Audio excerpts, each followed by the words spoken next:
Alors on va dupliquer tout ça, tout ceci. Avec la flèche noire et la touche Alt, vous le déplacez. Et on va réessayer un effet spécial de décalage. Objet, tracé, décalage. Alors, il faut que je vous dise que si vous devez aller souvent dans un menu chercher une fonction, il faut bien sûr utiliser le raccourci clavier, parce que chaque fois aller dans le menu. Alors ici, pendant la formation, je vais souvent dans les menus alors que je pourrais utiliser des raccourcis clavier.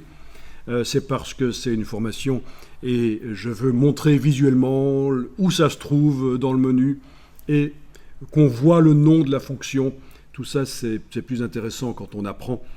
Et par ailleurs, si vous apprenez plein de logiciels en parallèle, Photoshop, Illustrator, InDesign, After Effects, Adobe Dimension, Blender, etc., retenir les raccourcis clavier, ça va être la cata. Je ne vous conseille pas de vous focaliser sur les raccourcis clavier. C'est souvent chez les tout débutants qu'on a cette obsession des raccourcis clavier. Voilà. C'est d'ailleurs une plaie quand on donne des formations dans les écoles. Parfois, il y a le petit qui connaît les raccourcis et qui, chaque fois qu'on parle d'une fonction dans le logiciel, il donne le raccourci clavier. Tout ça, c'est bien sympathique jusqu'à ce que, en fait, le petit, il se trompe, en fait, et il enduit les autres dans l'erreur. Avec des faux raccourcis clavier. Donc voilà, c'est typique. Les raccourcis clavier, vous ne focalisez pas là-dessus. C'est vraiment quand vous serez en production, dans le même logiciel souvent, que ça vaudra la peine de commencer à les apprendre. Mais alors, je voulais vous dire que, voilà, cette fonction qu'on est en train d'aller chercher là, objet tracé décalage, n'a pas de raccourci clavier. Il est bien sûr possible de lui en mettre une. Et ça se fait par le menu édition raccourci clavier. Dans les logiciels Adobe, on peut ajouter des raccourcis clavier on peut modifier des raccourcis clavier existants déjà, si jamais ça entre en conflit avec d'autres logiciels qui sont ouverts sur l'ordinateur. Ça entre en conflit avec d'autres logiciels qui sont ouverts sur l'ordinateur, donc on peut éventuellement être amené à changer un raccourci clavier. Ou parce qu'on a l'habitude d'un autre logiciel, et dans l'autre logiciel, le raccourci clavier, c'est comme ça. Mais le plus intéressant, et ce qu'on fait le plus souvent quand on va dans l'éditeur de raccourci clavier, dans le menu édition raccourci clavier, c'est pour ajouter un raccourci à une fonction qui n'en a pas. Et donc, si je vais souvent là, il faudra que j'aille mettre un raccourci clavier. Même chose pour ici. Voilà, bel exemple. Je suis certain que dans votre Illustrator, menu objet tracé simplifié, n'a pas de raccourci clavier. Il n'est rien indiqué ici chez vous. Parce que ça, c'est un que j'ai créé pour cette fonction-là. Alt, commande, $. Oui, c'est $, je pense bien que j'avais mis. Alt, commande, $, bien que ça n'apparaisse pas tel quel. C'est un raccourci que j'ai créé pour ne pas devoir chaque fois aller dans objet tracé simplifié. Comme c'est quelque chose qui est utilisé assez souvent.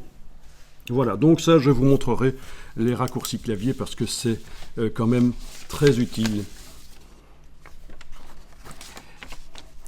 Et je vous montrerai aussi que dans tout logiciel sur l'ordinateur, il est possible de leur ajouter un raccourci clavier.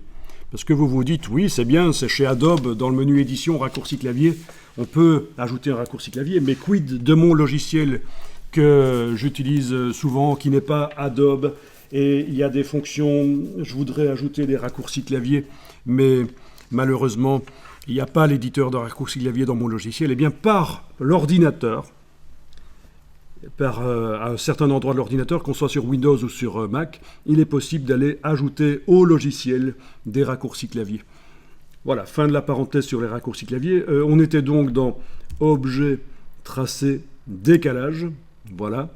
Alors, la case aperçue est cochée, bien sûr. Je vous rappelle que si elle n'était pas cochable, ça veut dire qu'il n'y a aucun objet qui a été sélectionné, mais elle est là cochée, pas de problème. Et vous allez pouvoir vraiment exagérer. Donc, je vais mettre 2, touche tabulation. Donc, j'ajoute du décalage sur un objet qui avait déjà du décalage. Essayons 4, touche tabulation. Ok, ça a l'air pas mal. Ouais. Donc, j'obtiens un gros pâté, en fait. Un gros pâté, quand je clique sur OK, si je clique à côté, on n'arrive plus à lire.